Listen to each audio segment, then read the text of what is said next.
Welcome to Cashflow Savannah, episode 52. Today we have a VIP guest in the house, Gabe Santon. Do we love Gabe or do we love Gabe? Yeah, I like Gabe. He's a go-getter for sure. I met him at the Cashflow Savannah meetup. Great place to meet up if you're in Savannah. Come on out. Um, yeah, he's just a hustler. So He is a hustler. Gabe is a local. He lives here in Savannah. He invests here in Savannah, and he just closed on his first deal. He killed it. I don't want to ruin it, but he killed it. And I just, there's a lot to learn here, though. Gabe went through the highs and lows, just like hmm everybody else does.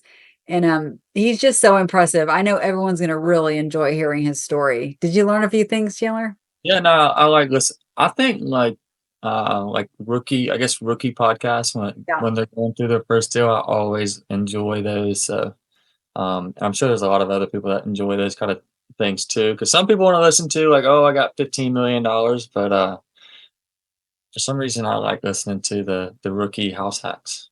Well, and Gabe is going to have 15 million in real estate at some point, and I'm sure we'll have him on then, but he just started and he's doing well. And I just want to say, he's my client. I was his agent, and he's a big reason why I just love my job so much. I love buying investment real estate and seeing it work out for people. And he's a success story. Now, he put in the work, he saved up the money, he did all of the work really. But it's just such an honor. We're helping people in this business, and Yeah, I got to be a part of his first step to becoming a multi-millionaire, and I'm yeah, very proud to say that. Like, Gabe has a very bright future. I'm just very lucky to be having a little teeny piece of that. yeah. And another thing, I think that's the hardest thing to do is to actually take action. Yeah, That's one thing that he did as well. So good I for have to him. I'm say, Gabe excited has for him to see never. where he goes. Yeah, he's always taken action. He has been a person of action even before he lived in Savannah. He was taking Yeah, action. yep. Market. So Well, without further ado, we're going to bring in Gabe Santon. Welcome to Cashless Savannah. Gabe, how are you today? You doing all right? I'm doing well. How about you guys? We are good. We love featuring our local Savannah investors, and you are absolutely the top of that list. Like, we're so proud to have you today. I've really been looking forward to this. I know, I'm excited. This is a fun occurrence for me. I'm happy to be here. this is your first podcast, Gabe? Yeah, it definitely is. Well, cool. I think we'll have some fun today. What I want to do. So, Gabe, you just bought your first investment property. What, a month or two ago? May 10th I closed on it. So yeah, a little over a month ago now. Okay, so May 10th. What I want to do, just for the listeners, I think it'd be cool is like walk through the entire process, and I mean get super detailed about it. Yeah. Um, we'll do that eventually, but I kind of just want to ask, like, what are you doing now? What do you do for work, and like, kind of how do you make your money? Yeah, absolutely. So I work for an electrical distributor called Capital Electric in Pooler, actually. So we are the middleman between the manufacturer of the product and the contract. So the easiest way to describe it is if you have an electrician come do work on your house, he'll come get the material from us, everything from the wires to the switches to all the connectors that he needs. Like I said, residential is just a small part of our business. We really make our money through the industrial side of it. hmm So it's good to be in Savannah right now for that Yeah. because all Savannah is industrial plants going up. Yeah, I would say business has been pretty good since I got here. Yeah. What's the biggest sale you've had so far since you've been at your job, Gabe? Like, how many thousands of dollars in one purchase? I'm very curious to know. We sold like 4 million in wire. What? Um, yeah, that was a couple weeks ago. That Wow. that commission check is hitting soon. I'm looking forward to that one. You get a commission on that? Yeah, yep. 4 million. Wow. I was expecting you to say like $40,000 or something. I have no idea. But so is that like No, a whole warehouse, or what are you building if you're spending 4 million in wiring? Holy cow. that is the Hyundai plant. They're not specifically the plant, but there is a bunch of plants going around it to Right. feed into there the material. So they're working on an eco-plastic building. It's either across the street or down the road. I haven't officially been there myself, but that's where the wire went. So Okay, I'm excited for you because that tells me you're going to buy two or three more rentals with all these commissions you're getting. Like, nice. So you literally found the best market in the world and a job with killer commissions. And oh my gosh, that's fantastic. Well, Gabe, start us off. I met you maybe 9, 10 months ago, over the phone. So talk about your background. I want you to, if you're comfortable, I want you to say your age. And you really came to Savannah with a plan. So please tell our listeners about that.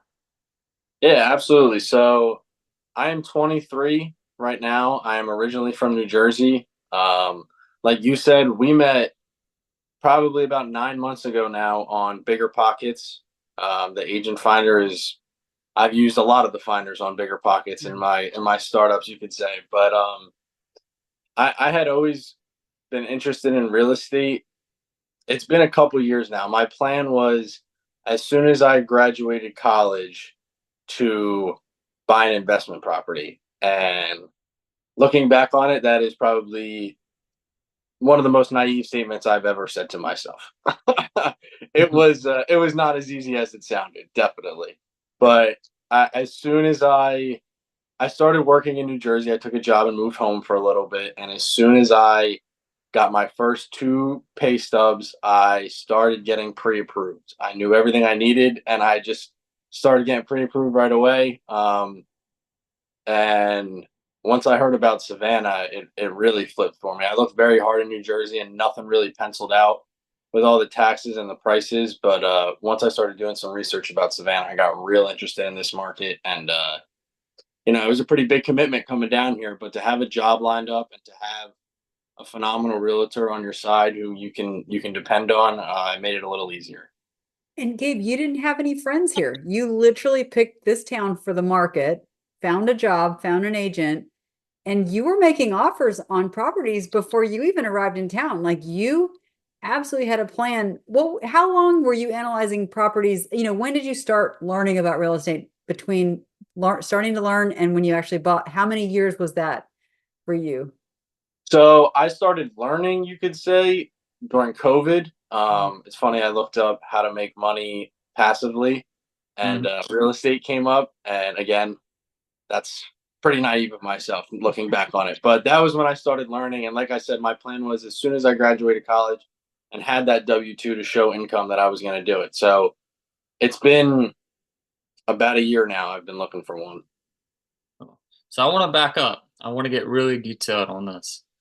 You start making money and you start getting pre-approved by banks. How many banks did you have to call to get like the number you want?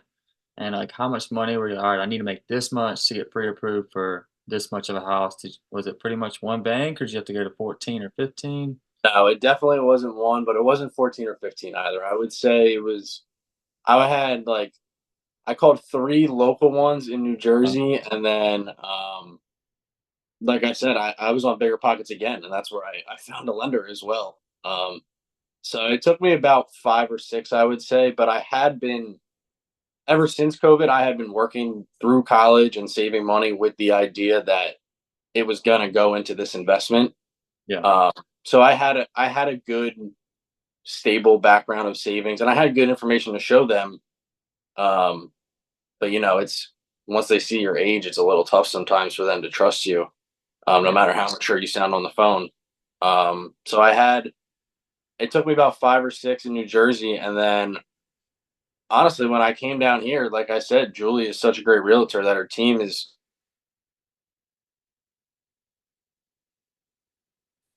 unbelievably helpful for my first deal. Cool. Cool. Cool. Um, so we got the bank stuff down. Did you Well, go conventional?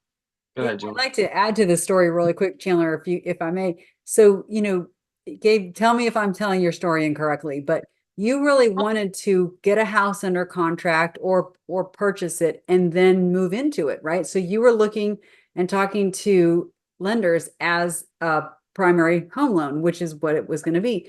But you ran into a bit of an obstacle with that because you didn't have a job here, you weren't physically here, and they kind of gave you some. You want to talk about that because the lending is such a big piece.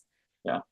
Yeah, absolutely. It was like it was a big tit for tat thing. I realized like to to get pre-approved to live in Georgia, and buy a house in Georgia, you had to already be in Georgia, and I wanted to have a house already to move down to Georgia. So something had to give there a little bit. You know, I wasn't remote. My job was in person, so it did make it a little harder, but I was able to get the paperwork in line to show that I was coming down here and had a transfer in place, and John was able to work off of that and draw me up a pre-approval. Yep. Once you had that letter in hand, that bank just erased that risk and it was Mhm. real quick after that. So I just want Yeah, to make sure and give a shout out about that. It was a big piece of you had to really take a leap of faith.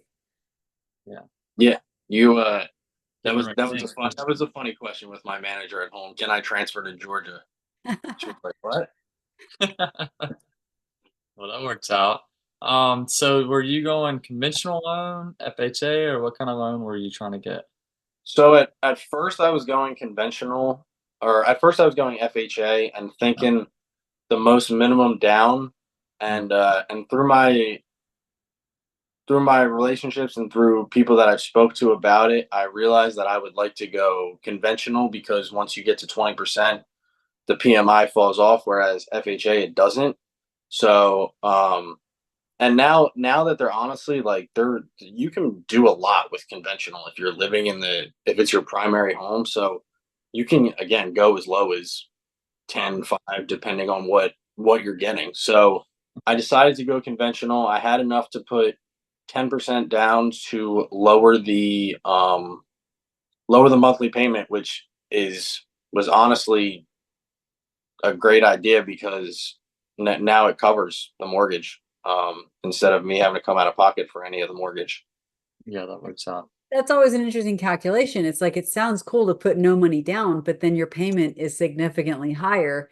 And it's always about the math. So, but you had so much runway there, having saved up some cash, that gave you that ability to say, well, I can do 10% down. That's huge.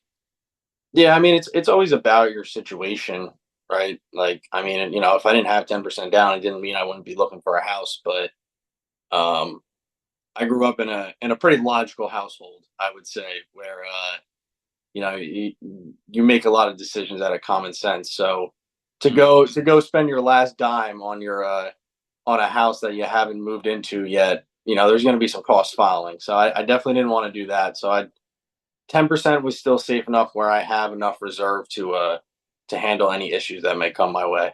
That's smart. That's smart. So why Savannah? Like how in the world did you go from New Jersey to Savannah? Like who told you about it? That's a good question. I think actually my first experience with Savannah was Air DNA, and I saw that Savannah Airbnbs were like 99.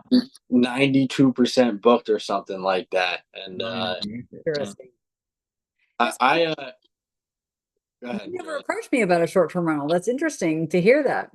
Yeah, well, that was what I was gonna say. I wouldn't say I lost my way a little bit, but I was the house hack wasn't working out, and I had the money, and I was like, oh, maybe I get an Airbnb or something like that. But I'm glad that I came back to I need to live in my first one, and it's more than two birds, one stone if you're house hacking. There's so many like learning to be a landlord and not paying rent, and if you're living at home, getting out on your own is like it just checks so many boxes for me that I finally came back to all right, I need to house hack this first one, and then we'll go from there. I like it. Well, Gabe, I always enjoyed working with you because you made multiple offers. You did not magically get your first offer and start cash flowing. Like, let's talk a little bit about that. You were still in New Jersey and you said, you came down here, drove around, we made an offer, we didn't get it. We tried again, we didn't get it. We finally got something under contract. You still weren't here, but you were coming and you were looking at not having a place to live when you got here. I mean, you were just really sure. Talk about that process, getting stuff under contract, failing. What was that like? You really hung in there. Yeah, so that was even you seeing that is kind of funny because that was my Georgia battle. That was even after my New Jersey battle, which I guess you could say I lost because I put in offers up there, and I'm down here now. So you know how that works out. But yeah, you're right. I came down here on like a little vacation, but also some business to look at some properties. We looked at like, I don't know, 4 or 5 that weekend I was here, Yeah. and I eventually offered on one of them, and I offered on a couple of them. Didn't get any bites, and then one of them we actually did go under contract on, Right. and it was it was I was okay with it. For the time being, it looked like a great house. It was freshly remodeled, and then we went through the whole process of due diligence. And some red flags kind of came up. Right, we tried to get that information as hard as we could, Julie and I, mainly Julie. And that Oh, was that was a tough battle that we ended up not winning, and talk I was back to square all one. the way, Gabe. Talk about that. That's important. Yeah, let's say we need to hear that. Yeah, we want to hear the bad. Because it was a So beautiful house in a great location and you were excited about it. So I know walking away was hard. Tell us what happened with that. What did you find out during the inspection? I found out that there was no access to the foundation, and we didn't know what was under there, and we worked with a very experienced um, inspector who had said he'd never seen that before, which that was a very big concern to me. Right. Uh, so we battled for the entire due diligence period, 10 days, and did not could not get under there, could not find out who did the work. Nobody to verify that it was okay or anything like that. So yeah, we counter offered a bunch of times and eventually had to walk away, and I was pretty devastated. I'm not gonna lie. I felt bad too. After you put in all those offers and you don't get it, and then you get close and it's accepted, and you do all that work just for it to be like, ah, yeah, no, might as well not have happened. Like you're back to square one. Well, and Gabe, at that point, you're out five, six, $800, right? That was like writing offers didn't cost you anything. And I tell people that all the time, just write an offer. If they don't take it, I'm out a couple hours, you're out a couple hours, whatever. But we got that under contract. You paid, I know you paid the inspector. Did you pay the foundation guy as well? But you're out some money at that point. And the guys that did the work, we couldn't find the permits. The agent was completely unhelpful. And people keep talking about how agents are going to go away and we're never going to have real estate agents. I don't see how, because when I work with a good agent, it's such an easy process. And when I work with a bad agent, I want to kill somebody. And it's just terrible for everyone. And the agent just would not, she was useless, actually, if I may say. And so you were even willing to take the house with the foundation issues, but it was so sealed tight around. This is a house that's built up on, a platform on stilts, or not stilts, but like brick pilings, which is very common. And they had completely sealed it airtight all the way around. There was no way to access without causing significant damage to all of this planning that they'd done for flooding. And the inspector, who I have worked with for years, he actually has inspected a lot of my properties that I own.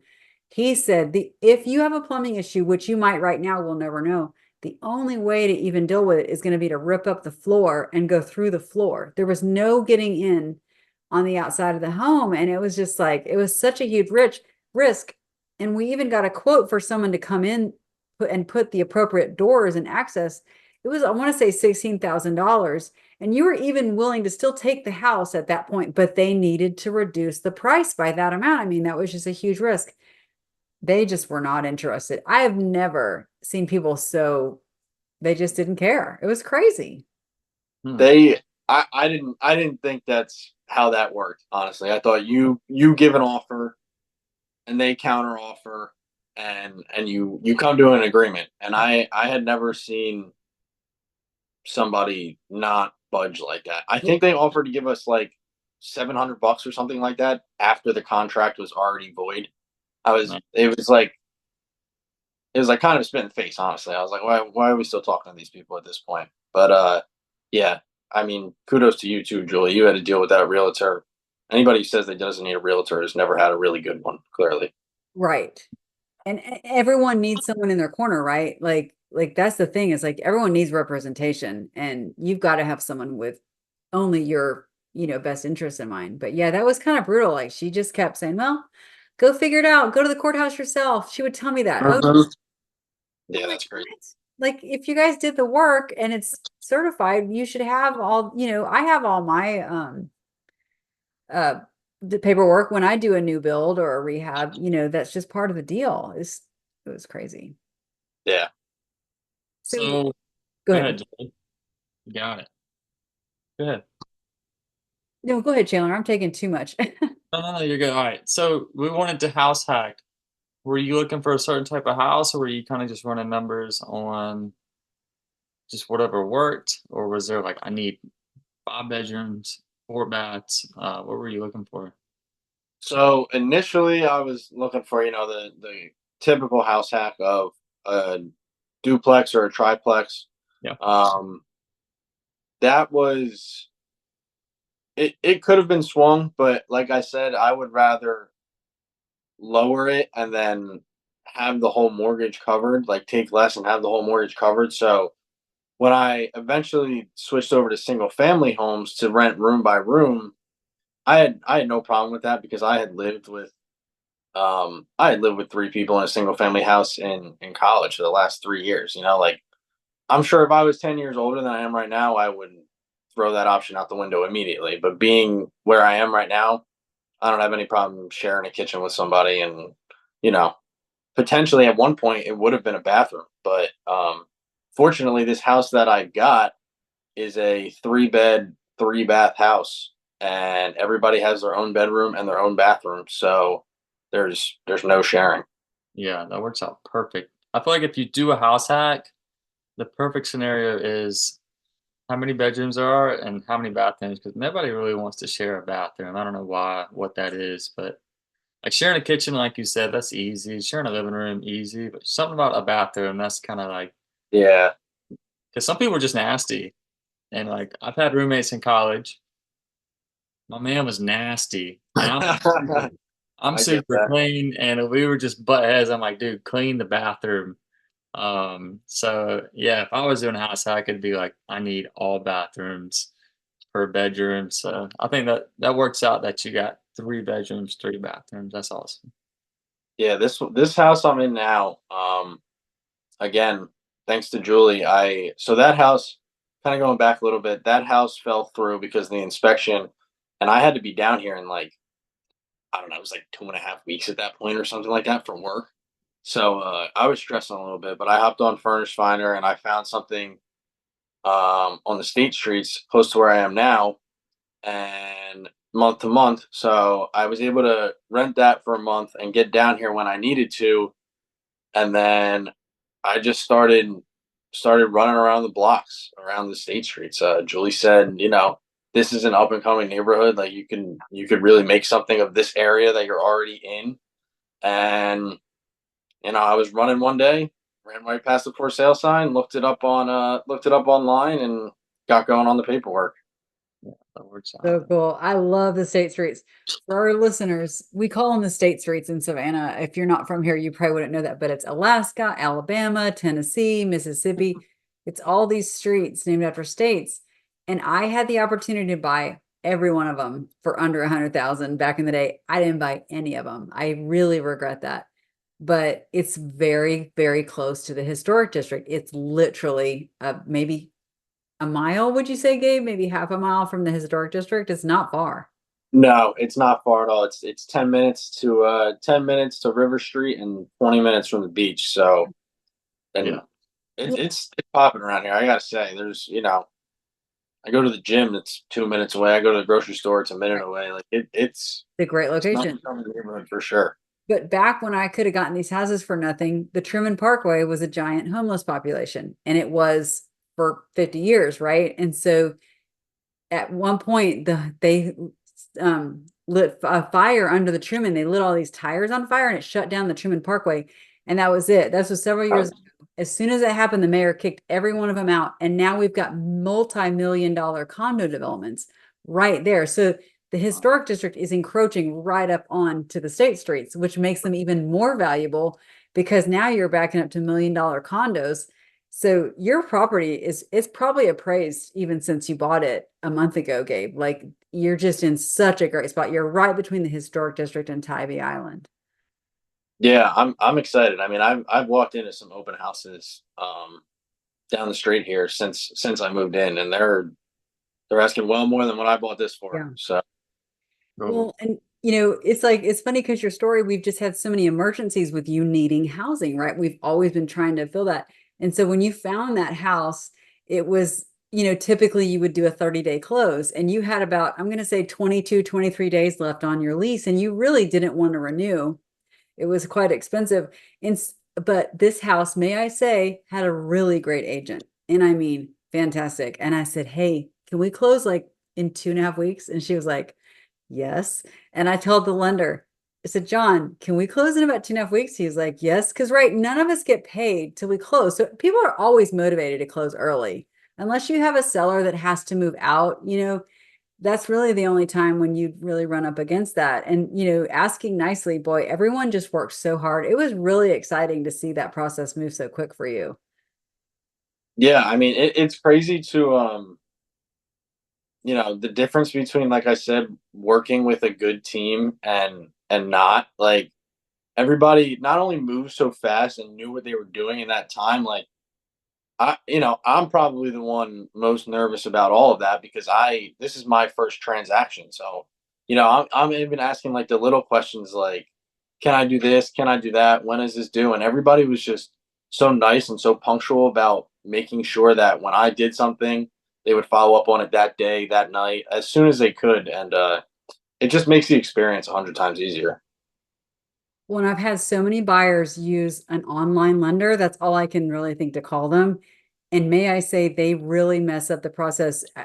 Dennis Facella is a great example. We interviewed him a while back and he used an online lender and the lender created just complete chaos. I think we closed probably 11 or 12 days late, in his case. And you think how devastating that would have been, but you just had a solid team around you. And I have to say, with you being not from here, you're 23, like I was nervous because I really wanted to do a good job for you here. I'm talking to your dad multiple times because he was so worried about this other house. And I kept thinking, I hope they know I'm really trying to do a good job. I'm not just trying to make a buck or anything. Like I wanted you to have such a good product, but you chose wisely. You got a 3-3. You're staying in one of the bedrooms. And my favorite thing about your choices of all of them is that you chose the worst bedroom. Talk about that calculation and kind of what kind of cash flow you're looking at with your property. Do you mind telling us the purchase price, Gabe? No, not at all. They put the property on the market for 300,000 and they took our offer of 275. So I was able to get it at 275. Like I said, 3 beds, 3 baths, and yeah, like you said, I'm in the smallest one, which was always the plan. I'm never really home, if I'm being honest. I'm out from the crack of dawn until it's time to go to bed. So I really only needed a place to sleep and eat. So I have that. I have the smallest bedroom, which still really isn't that small, but the smallest bedroom with the bathroom across the hall. Again, the bathroom, they're all full bathrooms, right? So I have my own shower. I have my own toiletry set up. Nobody else is going in there for anything. The other 2 rooms could honestly both be considered masters. They both have great closet space. The one has a window that looks out to the backyard. The other one has a window that looks out to the side yard, and there's ensuite bathrooms in both. They don't. Their privacy is unbeaten. You don't need to be seen if you don't want to, Yeah. unless you're going to the kitchen. I mean, obviously, I wasn't looking for people like that, but if they came across that way, doesn't bother me. If you're clean and quiet, I'll live with you. I'll get along with you, no problem. So I ended up furnishing them. I was on the fence about furnishing them, um, and I ended up furnishing them and putting the one on Furnish Finder for the lowest threshold on Furnish Finder is below $1,200. Right, that's the lowest you can go. I went to a real estate meetup. I was going to put it on there for 1,000. I went to a real estate meetup. I was like, yeah, I'm putting this on there for 1,000. And a gentleman named Josh was really helpful. He was awesome. He said, go higher. He said, throw a throw a mattress in there and a bed frame, furnish it, make it look nice, and do 11.95 because Oh, that's $5 lower than the lowest threshold, right? So I did that. That's exactly what I did. I got some nice pictures. I furnished it. I put it on there for 11.95. Had to be like 4 days it was on there before somebody reached out to me. nice. So I Amazing. got the one moved in before June actually, and then I furnished the second one, and again that was pretty quick. That gentleman just moved in this past Friday, which was June 21st, but I haven't even made my first mortgage payment yet. It's not due until next week, so I'm free and clear of the mortgage for the first month. That works out. So is that just a month to month stay, or is that like a 6 month stay? How long is that? So they both have leases for 6 months at the moment until the end of December, and then with the option to renew. Okay, that's not I bad. think I figured 6 months was enough of a feeling out period where for all of us where like if we wanted to live together because I mean you have a couple conversations but you still are strangers and you're living down the hallway with somebody like I'm not going to say it's not a risk at all but if you vet the right way and seem like you get along with the person there's no reason why you can't respect each other's space and have a casual conversation every now and then. Mhm. And is it three guys? What are the genders of your roommates, Gabe? So there's me and then there is a woman who works at the hospital. She works in the radiology department. She was the first one to move in, and then the other gentleman just moved in. He's kind of in the same boat as me. He's moving here for a job. Same thing. I bet he He's was moving from. trying to find such reasonable rent. I'll bet they were both thrilled to find your place. They said they both. It wasn't like they weren't like me. They thought it out a little longer than just coming down here on a whim. They both told me they looked at a couple different options and this was the best one for them. So Nice. Yeah. Well, and So I ask, how are you vetting these people? I know some people are kind of hesitant about house hacking because at the end of the day, you are renting your house to strangers. How are you vetting them and kind of like getting a feel just to make sure you're not getting like a criminal in the house or something? yeah. So I'm in a couple different groups, and like I said, I do my research definitely, but Turbo Tenant was a big one for me. Okay. So I'll start from the beginning. I put it on Furnish Finder, and then somebody would reach out on Furnish Finder, or I would get their information. I would call or shoot a text and say, "Hey, I think I might have what you're looking for. Something you might be interested in. Do you want to hop on the phone for 5 minutes?" Hop on the phone for 5-10 minutes, have a casual conversation, just get to know each other a little bit more about them, and then bring him to the house, invite him to the house, and show him the room, show him the common area, show him all the features of the place. And that's more feeling out, right? That's another conversation, seeing them in person, seeing seeing what their car looks like, kind of thing. Just feeling them out a little bit, and then after that, if we got along well, I would send them the application on Turbo Tenant, and it was $55, I believe. They pay it, and it comes back with a credit check, a background check, all this stuff that that you want to know. Like you have standards. It's funny, I actually learned a lot about this through a book that Julie got me, but I'll talk about that in a second.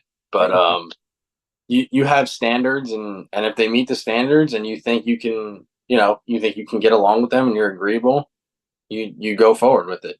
That's how I did it, at least. Well, and I want to comment really quick, Gabe, on the property management laws. So just so our viewer is educated, and I talked to you about this when you bought the home, but with you living in the home, you have the right to discriminate. Where Chandler and I, when we rent a property, we can't discriminate based on gender or sexual preference or a million other things, right? But with you living in the home, you have every right to say, "I'm a dude. I only want dudes." You cannot go to court, so you it's much more because you live there that you have a lot more rights. And I love that. I love that about our laws. What happens on your property, you do have rights.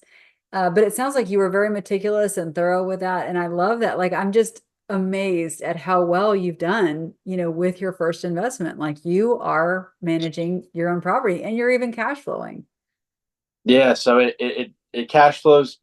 It cash flows to $100 a month, but I'm paying the utilities, so it really goes right out to the utilities. But I'd rather pay a couple $100 in utilities than $1,300 in rent. So Well, the key is like you're saving an entire mortgage payment, so you're able to stack up for your next house. I think that's where people go wrong. Like, I don't think cash flow really matters in this situation. You're able to I, stack up for the next one. Yeah, he's living rent. I think it's just an added benefit. I think, you know, if I got into it in 2019 or whenever, you know, you can get money for dirt cheap, yeah, you probably could cash flow better, but it doesn't mean it doesn't work now. Like, You know what's funny is in 2019, that Tennessee property probably rented for $800 a month, the That's entire true. property. yeah, right. It's Now we have bedrooms renting for 1100. yeah. So I mean, just timing is everything. Like, it's honestly crazy how it works out. yeah. But think, Gabe, if you hadn't bought that property this year and you'd have waited till next year, it's going to be worth 350. You know what I mean? Like with real estate, you're never going to get in at the total bottom, but Mhm. it's, especially in a market like this, it's going to keep going up. And you pulled the trigger, you went for it. Yeah, absolutely. I mean, you know, everybody has their doubts, right? You get nervous. It's a big thing. It's one of the biggest purchases you're ever going to make. And I was, you know, I definitely had my sleepless nights for sure. But I am, so far, I'm very happy with the way it turned out. What has your family's reaction been to your whole process? Because they've been right there with you through this whole thing. What are they saying now? My now everybody is happy that it worked out how it did. It's funny. My family, my dad is a very logical guy. He's a little older, like he's a very thorough gentleman. He was skeptical about it. You know, you come to him and you say, "Hey, I want to buy a house at 23." Like you know, he's like, "Really? Like, you sure about that? It's a lot of work, all this stuff." And my mom is such a not a dreamer, but she's so positive in everything. She puts a positive spin on everything. She was the one I was like, "Hey, I think I want to move south," and she was like, "Oh my god, go! Like, let's go check it out. Let's go see some properties, like all this stuff." So to have both of those on the scale, just like, and to land right in the middle, you just know you always have somebody to call and support you if you need it, but also, you know, tell you the hard truth that's going to come. So now they're very supportive. They've always been very supportive, but now they're more assured, I guess They're you could say. convinced. Yeah. I know they're at parties every night bragging about you, Gabe. There's no doubt in my mind that they're going, our son is in Savannah. And so Yeah, excited. my aunt and uncle actually are in Massachusetts, and they've been having some real estate dealings. They've been dabbling a little bit. My uncle for a little while now, and I lean on him a lot too. Right. He's because you know it's always nice to have somebody in your corner who's done what you're trying to do. So that's the easiest way to learn, in my opinion. Yeah. So you got tenants and what's kind of your next plans? What's the next steps you're going through? I know you want to get a couple more, right? Yeah, well, you want to hear about the bad and the ugly. My very next plan is to fix the air conditioning that has not been working. Um, so I'm dealing with that right now. But that's small thing. They're coming tomorrow, but that's part of it, right? Like I'm learning how to be a landlord and all that stuff. But after that, I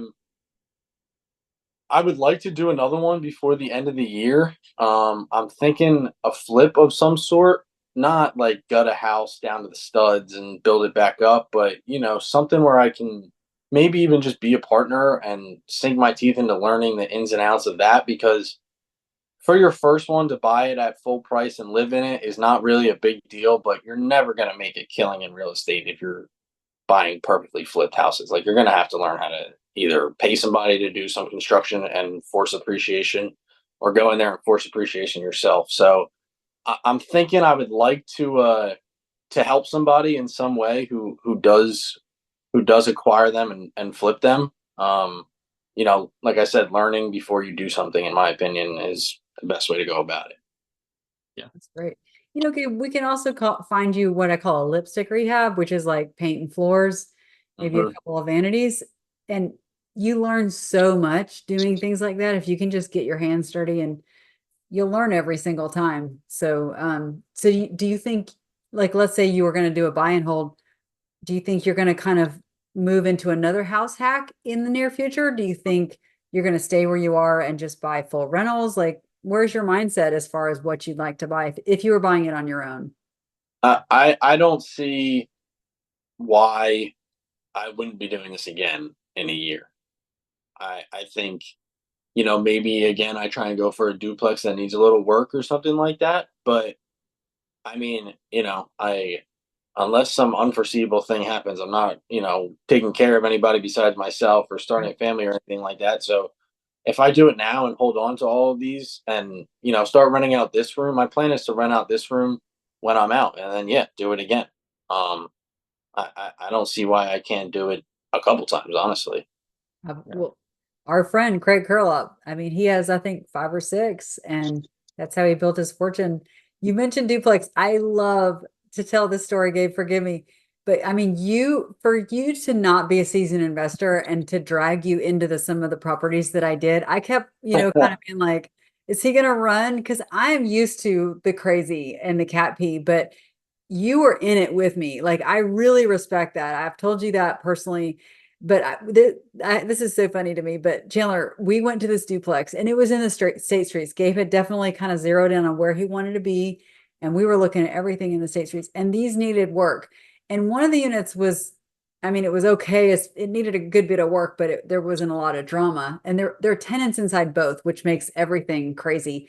And I am not your average agent in that I'm always begging the selling agent to leave the tenants in place. I'm like, please don't disturb the tenants. We would love for them to be there, no problem. But the reason is I want to chat them up. I want to know, what are they paying in rent? What issues are there? Tenants love to tell me all the problems with the home. I get a lot of info. So I was like, just leave the tenants.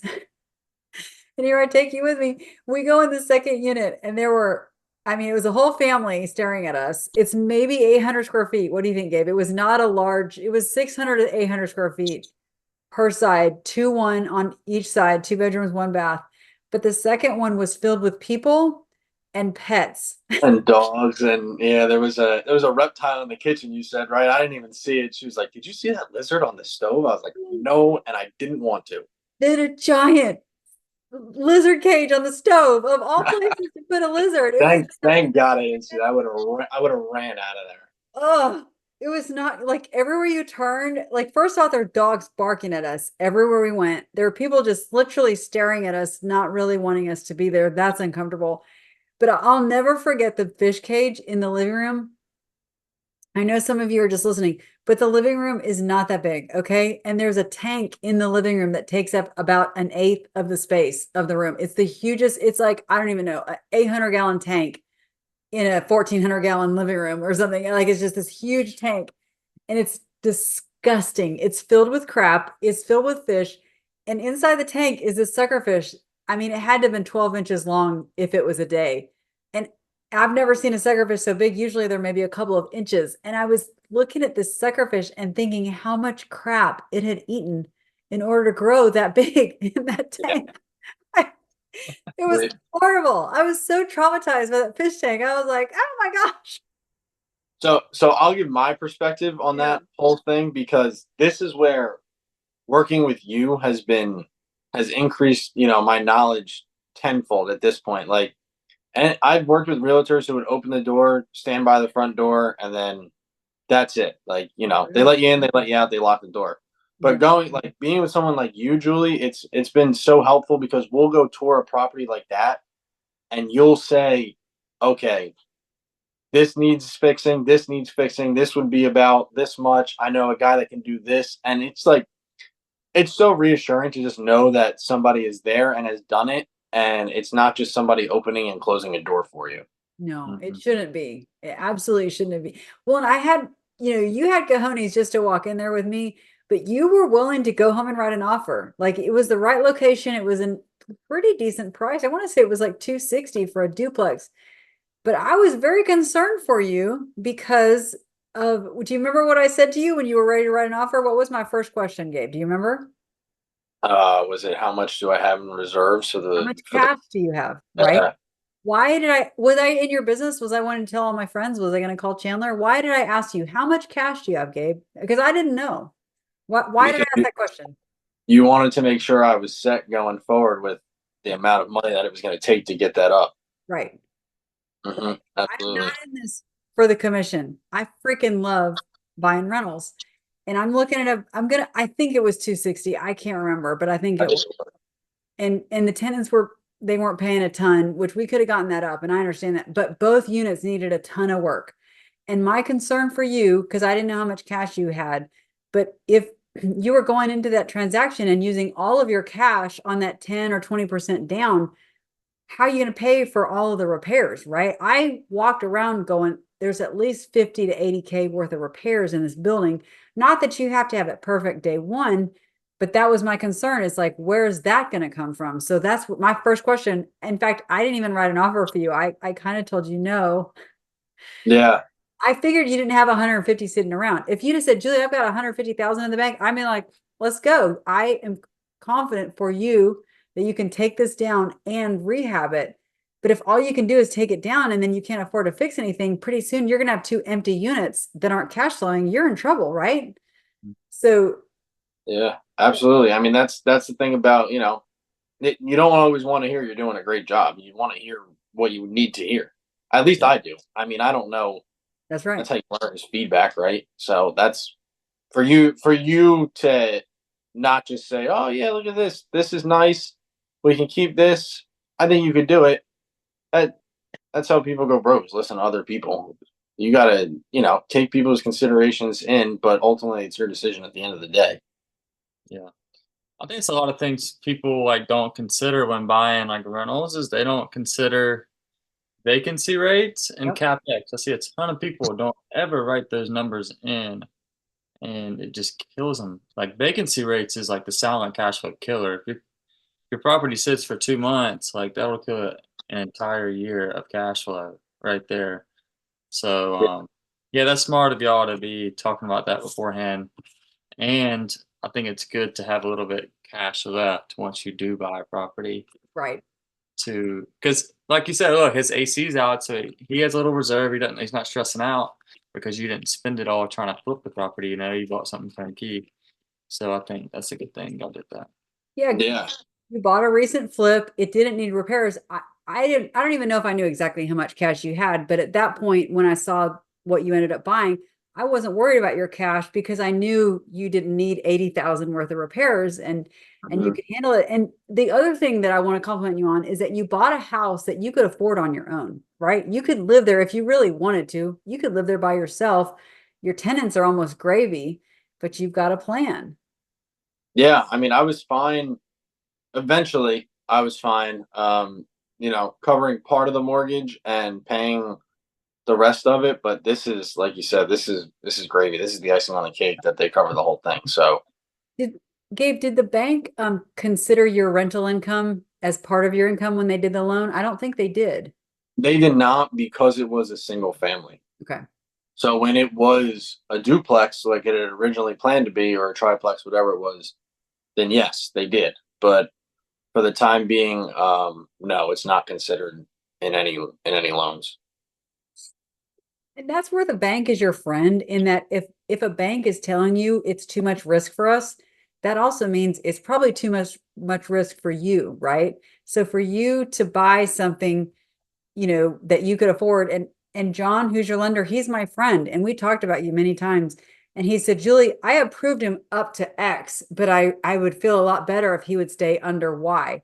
And I said, Mhm. I got you. And we did that. And you didn't know we were having that conversation, but he really wanted to know that you could cover that mortgage completely on your own. And of course, I did as well. So when you have people that really care about your well being and not just the bottom dollar, that's when you're going to end up with the right product. Yeah, no, like I said, you and John and everybody else that I've worked with so far has made a world of a difference. And just giving me the confidence to go forward. There's been times where I'm like, oh man, like, am I really doing this? And you know, you're going to be uncomfortable with something you've never done before, but you got to just keep going forward.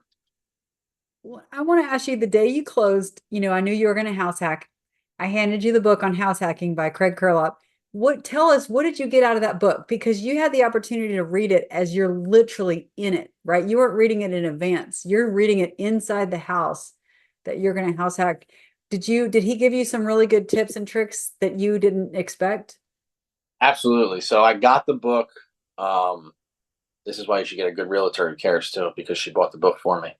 I got the book and immediately I skipped the whole beginning from searching for the house to underwriting it to putting in an offer to finding lenders, all that to tenants. I immediately went to like chapter 10 You and have was like, to. I got to start here because this is where I'm at. So that's what I did. I started there, and that's where I found.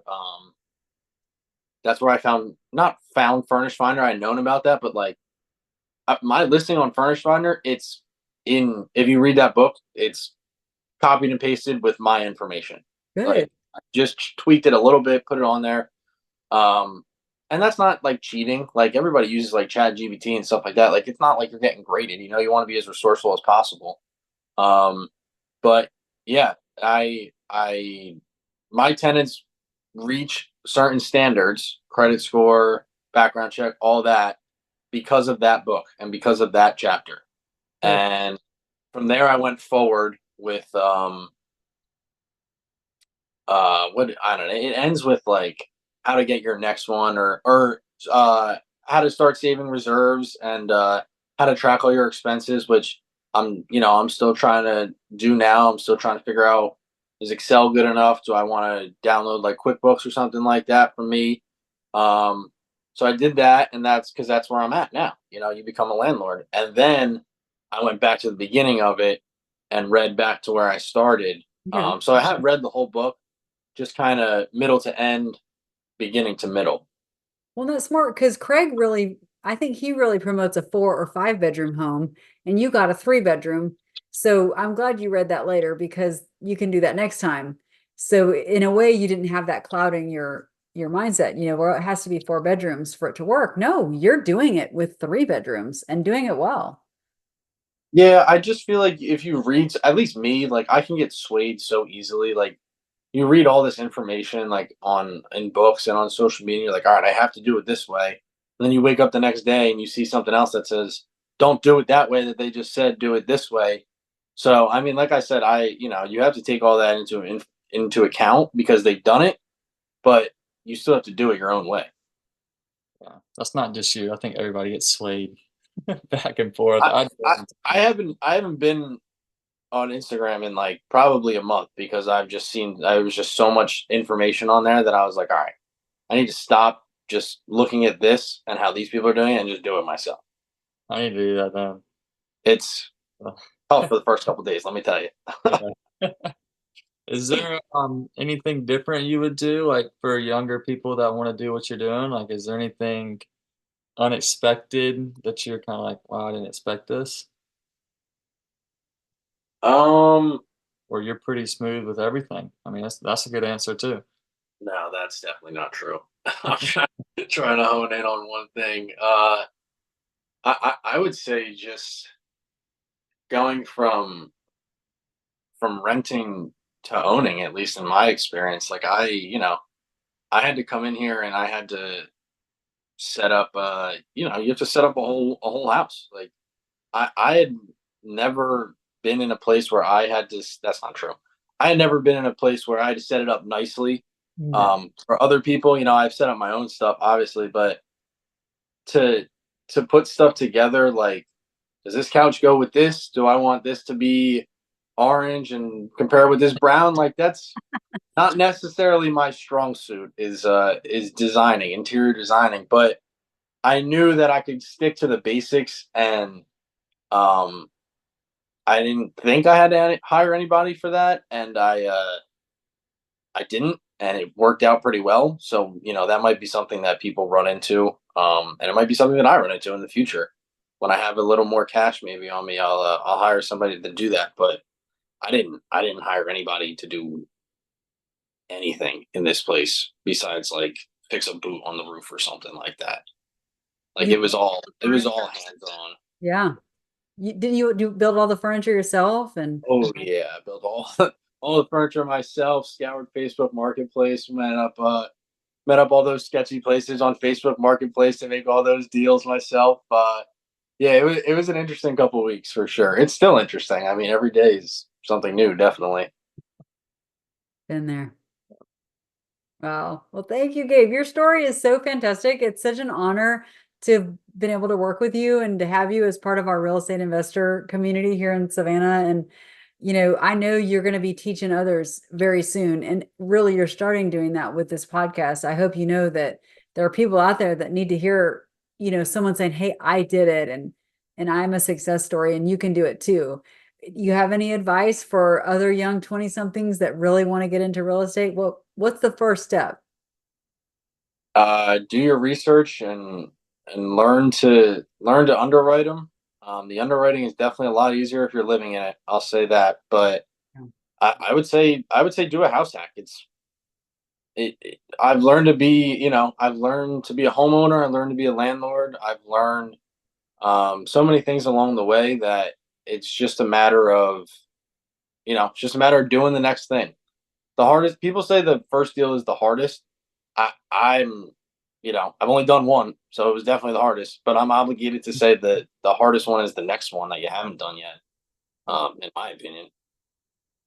And Gabe, you were always great about seeking advice and listening. And I Oh swear, yeah, and get a good team, definitely. yes, I see it all the time in my profession. My husband, he has the same thing in his profession where people go, "Oh, I want to work with you. You're a professional," and then they won't listen. And I never had that struggle with you, which made me want to even give more, right? Because I knew you were listening. I knew you were taking action. But I've had so many people go, "Hey, what is your advice on this?" And then as I'm in the middle of saying it, they interrupt me and they go on to something. And it's like, so I really want to compliment you that you always were like, "I'm here to learn. What is your advice? You think about it, do your own thing." I mean, when we came down to that foundation issue, and I didn't know what to tell you, I was so nervous for you on that. I was happy when you pulled the plug. I was like, "I'll do whatever you want. It sounds really bad," but I knew how much you wanted the house. So you've always had your own mind about things, and that's great. Yeah, I mean, there's no reason to ask questions if you're not going to listen to what the people are going to say. You know Yeah. what I mean? Well, Gabe, we appreciate your time today, and if you need anything, please let us know. Thank you guys. This was very fun. I have to say. I hope I do another podcast soon because this was a Yeah, good come time. on. After your next one, come on back. That's right. Anytime, Gabe, you're welcome to come back. And definitely, as soon as you do your next deal, bring it. Like, I don't know if you're like me, but I love to listen to podcasts and hear people's stories. So please, you're always welcome. We just love working with you. And we look forward to seeing you at the next meetup in Savannah. Yeah, absolutely. Thank you guys. And before I go, I will say I'm kind of in the middle now. If people do need advice on, wanting Yep. to do a house hack or something like that, I'm happy to help. But at the same time, if somebody's out there looking for deals and doing flips and needs an intern type of guy, I can help for some education. So feel free to reach out for that as well. How can they contact you? Let them know. Instagram? What would be best? You can reach out to me on Facebook. It's Gabe Santine, and then yeah, my Instagram is G Santine1. Okay, and how do you spell that? Santin. All right, cool. All right, you heard it. Contact them. Be a good contact to have. So, well, we appreciate your time, and hopefully we'll see you again here soon. We can't wait to hear about the next one. Thank you so much, guys. I appreciate it. Peace. All right, guys. Well, I hope you enjoyed that episode with Gabe. Got his first house hack. I think that is a great way to get started. What you think, Julie? I wish I would have done that when I was 23. I can't imagine where I would be right now had I had half of the hustle and the knowledge that Gabe has. He's incredible. I have a lot of respect for him, and man, he's got a bright future. Yeah, no, that's the one thing that's nice when you get started that early is time is on your side. Yeah. And then honestly, if you can just get one for the next 7 years, by 30, he's kind of going to be set up. So yeah, it's Well, always nice when a newbie can get in really early and start. and I think, correct me if I'm wrong, Chandler, but that's what Craig Kurloff did. I mean, he started early. He got a house hack. He bought one a year. I think he stopped at six and is now financially independent. And, like that's the way to do it right there.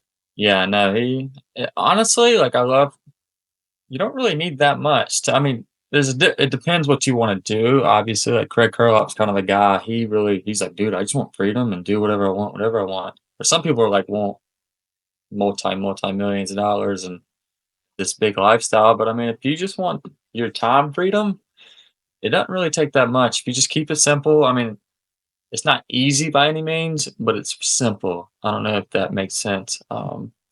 But it's not easy, but it's simple. And if you can just stay disciplined and keep getting them, you'll be pretty set up pretty quickly. Yeah, there's So a lot to learn here. I hope the viewers enjoyed this. yeah. But if you enjoyed it, please like, comment, subscribe, share as much as you can, and we will see you in the next episode. Bye-bye.